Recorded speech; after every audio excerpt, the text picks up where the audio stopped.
Je vous salue encore une fois au nom de Jésus-Christ de Nazareth. C'est votre bien-aimé Paul Ariel Malimtoto. Je suis serviteur de Dieu par sa grâce. Aujourd'hui, c'était notre jour que Yahweh nous a donné afin que nous puissions encore une fois partager la parole de Dieu. Aujourd'hui, nous sommes dans le livre de Marc, chapitre 16, versets 15 à 20. La Bible dit ceci. Puis il leur dit, allez partout dans le monde et prêchez la bonne nouvelle à toute la création.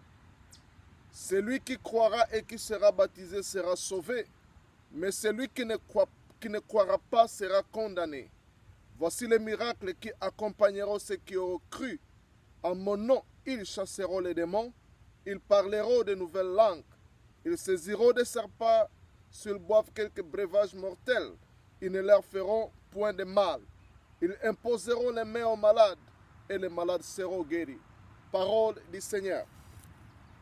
Ici, nous trouvons la mission que Jésus avait donnée à l'Église. Ici, ce sont les dernières paroles avant que Christ quitte physiquement la terre pour rentrer au ciel. La Bible dit il recommanda à ses disciples. Ceci est la mission de l'Église. Parce que ses disciples étaient l'Église.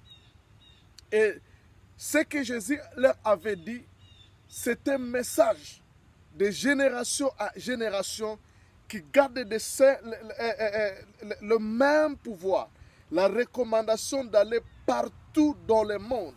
Jésus leur dit, puis il leur dit, allez partout dans le monde et prêchez la bonne nouvelle à toute la création. Ça, c'est notre évangile. C'est notre mission. Nous pouvons avoir différentes visions. L'église baptiste, l'église pentecôtiste, chaque église a sa vision. Sa vision, c'est ce que même l'apôtre Paul avait dit, que chacun prenne garde de la manière dont il bâtit sur les fondements. Chacun a sa manière de bâtir sur les fondements, selon la grâce et la vision que Dieu lui avait donnée. Mais la mission demeure les mêmes. La mission, c'est d'aller partout dans le monde, prêcher la bonne nouvelle à toute la création. Et la Bible déclare que celui qui croira sera baptisé. Celui qui croira et qui sera baptisé sera sauvé. Mais celui qui ne croira pas sera condamné. Alors, il y a quelque chose de très important. Quand nous acceptons cette mission d'aller, quand nous acceptons d'aller et faire ce que Jésus nous a demandé de faire, quand nous acceptons d'entrer dans la mission, la Bible dit ceci, voici les miracles qui vous accompagnera. Pour que les miracles t'accompagnent, tu dois être en mouvement. Parce qu'on ne peut pas parler de l'accompagnement s'il n'y a pas un mouvement. Si tu es stagnante, ma soeur et mon frère, tu ne verras pas les miracles. Mais parce que beaucoup de gens se posent la question, pourquoi les miracles que Jésus avait promis à l'église ne sont pas visibles? Est-ce que, je vais te demander, toi ma soeur et mon frère, est-ce que tu es en mouvement? Parce que Jésus avait dit, allez. Faites de toutes les nations des disciples. C'est-à-dire, c'est dans la mission que les miracles vont t'accompagner. Tu ne verras jamais des miracles quand tu n'acceptes pas de quitter ou de s'élever pour entrer dans la mission. Alors la Bible dit, voici les miracles qui accompagneront. C'est-à-dire, c'est les miracles qui accompagneront ceux qui sont en mouvement, ceux qui acceptent l'appel, ceux qui acceptent d'entrer dans la mission, ceux qui acceptent d'aller partout dans le monde pour prêcher la bonne nouvelle. Les miracles les accompagneront. Les miracles, ils ne seront pas derrière les miracles, mais les miracles seront derrière eux, parce qu'ils sont dans la mission. Mais mon frère et ma soeur, tel que tu es là, si tu es né de nouveau, tu as un don du Saint-Esprit. Tu as peut-être le don de guérison. Tu as peut-être le don d'opérer les miracles. Tu as peut-être le don de la foi. Tu as peut-être un don. Mais ce don-là ne sera jamais manifeste si tu ne quittes pas. Peut-être que tu as le don de guérison, mais tu n'as pas cette audacité, cette courage, ce courage-là de prier pour les malades. Il suffit que tu prennes courage, que tu entres en mouvement, que tu ailles dans l'hôpital, aller dans la maison d'une sœur ou d'un frère qui est malade et lui imposer, avoir ce courage-là de dire, est-ce que je peux prier avec toi? Est-ce que nous pouvons croire ensemble avec toi pour une guérison? Bien-aimés dans le Seigneur, les miracles accompagneront ceux qui sont en mouvement. Ceux qui acceptent l'appel, ceux qui acceptent d'être en mouvement au nom de l'Éternel. La Bible dit ceci, voici les miracles qui accompagneront ceux qui auront cru. En mon nom, ils chasseront les démons. Chasser les démons, c'est un devoir. Dans la mission dans laquelle Jésus nous a appelés, nous devons chasser les démons. Dans la vie des gens, dans la vie des pécheurs, il suffit que tu rencontres un pécheur et qu'il est sous le lien de la malédiction, tu pries pour lui et tu chasses les démons.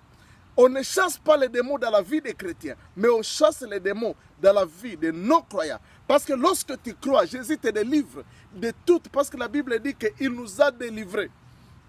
Les jours où tu as cru, tu passes directement à la délivrance. Jésus te délivre. Parce que moi, je ne suis pas d'accord avec l'enseignement selon lequel il y a un démon dans la vie des chrétiens, que Jésus peut habiter dans le cœur d'un homme, tandis que Satan habite dans son âme. Ça, non. Un chrétien peut être combattu. Un chrétien peut être influencé par un démon. Un chrétien peut être menacé de l'extérieur. C'est un combat qui vient de l'extérieur. Ce n'est pas un combat intérieur. Oui, il peut travailler avec nos pensées. Il peut amener de mauvaises pensées, de mauvaises idées. Tout ça, ce sont des attaques, mais ce sont des attaques qui viennent de l'extérieur. Et tout cela dépend de ta volonté. Si tu acceptes les mensonges du diable, le diable qui te montre des choses et que tu acceptes ces mensonges, là, tu tombes déjà dans ce piège. Mais ça, un chrétien ne peut pas être possédé. I don't believe that. I don't believe that. Je ne sais pas, moi je ne crois pas à ça. Bien-aimé dans le Seigneur. Oh my God. Oh, mon téléphone est avec des codes ici, je ne sais pas. Il faut que j'enlève des codes. Voici les miracles. À mon nom, ils chasseront les démons. Tout celui qui est né de nouveau, il est capable de chasser les démons. Le travail de chasser les démons, ce n'est pas un don spécial donné à quelqu'un, peut-être à votre pasteur, peut-être à votre apôtre, peut-être à l'évangéliste ou au bishop. Non, c'est une recommandation à tout celui qui croit. Si tu crois au Seigneur, moi j'avais commencé à chasser des démons déjà 3 mois après ma nouvelle naissance. J'étais capable de challenge des démons. J'étais capable de chasser des démons parce que je crie à cet enseignement et j'ai chassé des démons et les démons cédaient à mon passage parce que je crie que ça ce n'est pas un don. C'est spécial pour les pasteurs, les évangélistes, les docteurs ou même les apôtres ou les prophètes. C'est un don, c'est quelque chose qui doit accompagner tout celui qui croit au Seigneur Jésus-Christ, tout celui qui accepte Jésus-Christ comme Seigneur et Sauveur. Ce don doit l'accompagner dans sa vie. La Bible dit qu'ils chasseront les démons. Bien-aimé, c'est des démons qui te dérangent. Laisse-moi te dire que les démons, ce sont les diables, les démons, ce sont des forces, ce sont des ennemis qui ont été vaincus. À tout moment, quand ils veulent s'élever, comme un serpent, sa tête qui bouge, bien-aimés dans le Seigneur, il faut les rappeler qu'ils ont été vaincus et il faut les chasser par le pouvoir qui est dans le nom de Jésus. Parce que Jésus t'a donné les noms. Et ce nom-là, c'est plus qu'une bombe atomique. Ces noms, quand tu les cites, quand tu les prononces, le monde spirituel entre indépendante, dépendade. Je ne connais plus le français, je commence à oublier le français avec toutes ces langues que j'ai fait face, le français, le swahili, l'anglais, tout ça, le lingala, le kindande, et tout ça, ça mène un peu de la confusion dans ma tête. Mais laisse-moi vous dire que au nom de Jésus-Christ, il n'y a aucun démon qui peut tenir devant toi. Quand tu évoques ce nom-là, quand tu prononces ce nom-là, il y a ce qui se passe dans le monde spirituel. Même si tes yeux ne voient absolument rien, mais il y a quelque chose qui se passe dans le monde spirituel à tout moment quand tu évoques ce nom. Parce que ce nom a le pouvoir. Ce nom, la Bible dit qu'à mon nom, ils chasseront les démons. À mon nom, ils parleront. Des nouvelles langues, des nouvelles langues. Ici, on parle de parler à langue. Tu parleras de nouvelles langues. À mon nom, tu seras capable de parler l'hébreu. À mon nom, tu seras capable de parler un langage supernaturel, un langage que les démons ne peuvent pas comprendre, un langage que le monde qui t'entoure ne peut pas comprendre. Sometimes you can say Rista Pakunda, Rotekisha Takuba, Romia Nasente Kepika Rakatonda, Rekesia Mona Shita Katuka Rabase, Menetika Roboste Karaba, Mano Santika Pakita Roboshete Kere, Rima Roko Sinta Nega Mashita Paka, Sorita Manateke Shika Toko Bogo, Rikatekepekeshika takama marota di karabatonda jigeste paruya manatia rosha takarabe salta manuka reberia manakentetekereshika ria bastakunda regebeshika sakataka repatakonda riasete kelebosika. Say the Lord about your love. Laissez dire l'Éternel. Il y a beaucoup de gens qui n'arrivent pas à croire à moi. Ils n'arrivent pas à croire à moi. Voilà pourquoi je ne fais pas des choses dans leur vie.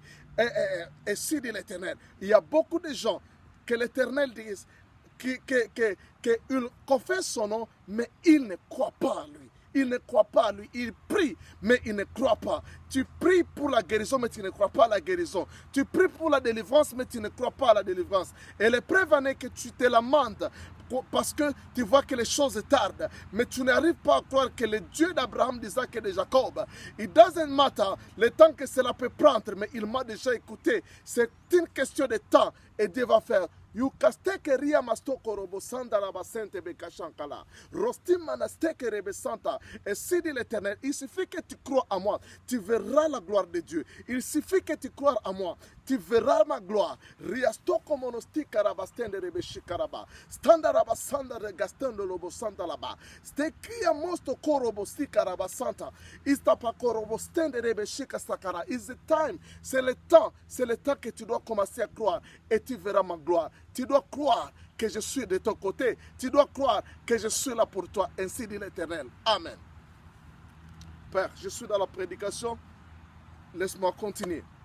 Ça, c'est l'esprit de la prophétie. Je ne suis pas dans la prophétie. Tu as reçu ton message. J'étais en train de parler des nouvelles langues. J'ai commencé à parler la langue et l'esprit de la prophétie est descendu. Alors, je sais que tu as reçu ton message. Ils parleront de nouvelles langues. À d'autres termes, la Bible déclare que ceux qui croient en moi parleront de nouvelles langues. C'est-à-dire, ils auront un nouveau langage. Quand tu crois au Seigneur, ton langage doit changer. Tu dois avoir un langage positif, une nouvelle langue, un nouveau langage. C'est-à-dire avoir un langage qui est positif. Aujourd'hui, beaucoup de chrétiens, ils gardent leurs anciens langages, langage de négativité. Ils sont négatifs dans leurs affirmations. Ils croient à la maladie, ils confessent la maladie, ils confessent les échecs, ils confessent la pauvreté, ils confessent beaucoup des histoires qui bloquent leur vie. Mais la Bible dit qu'à mon nom, ils parleront de nouvelles langues, un nouveau langage. Laisse-moi vous dire, quand nous croyons au Seigneur Jésus-Christ, notre langage change. Nous devons parler de manière positive. La Bible dit, si quelqu'un parle à cette montagne, parle à cette montagne, ôte-toi d'ici et jette-toi dans la mer. Cela se fera si quelqu'un parle. Bien-aimé dans le Seigneur, ton futur se cache dans ta bouche. Ton futur se cache dans ton langage. Ce qui sort de ta bouche détermine ton futur, détermine ton devenir. La Bible dit que Jésus-Christ avait rencontré Bartimée. Il lui avait dit, que faut-il que je fasse? Jésus voyait qu'il est aveugle, mais il voulait que lui-même parle pour ce sort. Bien-aimé dans le Seigneur, face à cette situation, ne reste pas dans le temps de plaire. Lève-toi et parle. Parle et un langage de la parole. Confesse la parole de Dieu par rapport à cette situation. Confesse les promesses de Dieu par rapport à cette situation. Et tu verras Yahweh lui-même s'élever et te défendre au nom de Jésus. La Bible dit, ils parleront de nouvelles langues. Ils saisiront des serpents. Là, nous voyons tout pouvoir maléfique. S'ils boivent quelques breuvages mortels, ils ne leur feront point de mal, pas de maladie. Ils imposeront les mains aux malades et les malades seront guéris. Tu as ce pouvoir. Tu as le pouvoir de chasser les démons, le pouvoir de parler de nouvelles langues, le pouvoir de chasser les démons, le pouvoir de prendre des breuvages mortels, et cela n'est pas tenu. Tu as le pouvoir de guérison. Il y a des dons spéciaux de guérison, mais chaque chrétien a cette habilité, ce pouvoir surnaturel de guérir les malades. D'abord, lui-même, bien-aimé dans le Seigneur. Après cela, après leur avoir parlé, il fit lever au ciel et il s'assit à la droite du Père. Et les disciples s'en allèrent prêcher partout. Le Seigneur travaillait avec eux et confirmait leurs paroles par les miracles qui les accompagnaient. Le Seigneur confirmait les paroles. Ce que tu parles, c'est ce qui t'arrivera. Le Seigneur ne confirmera que ce qu'il attend de ses oreilles. Si tu lis dans Nombre chapitre 14, la Bible dit, l'Éternel dira ceci au peuple d'Israël, j'agirai selon tout ce que j'ai attendu. Ce que Dieu attend, c'est ce qu'il fera. Alors la Bible dit que l'Éternel confirmait leurs paroles. Il était avec eux. Dieu est avec toi. Si tu es né de nouveau, tu as écouté dans la prophétie que je viens de faire sortir ici sous l'onction du Saint-Esprit, Dieu dit ceci, qu'il est avec toi et tu dois le croire. Et avec toi, il est prêt à affirmer et à confirmer tout ce qui sort de ta bouche. Si tout ce qui sort de ta bouche est en accord avec la parole, il va le confirmer, cela va arriver. Si tu confesses le nom du Seigneur, si tu confesses les promesses de Dieu, si tu appliques les promesses de Dieu dans chaque situation de la vie, il est prêt à confirmer tout ce qui sort de ta bouche, comme il est confirmé avec les apôtres. Notre Dieu n'a pas changé, il est le même.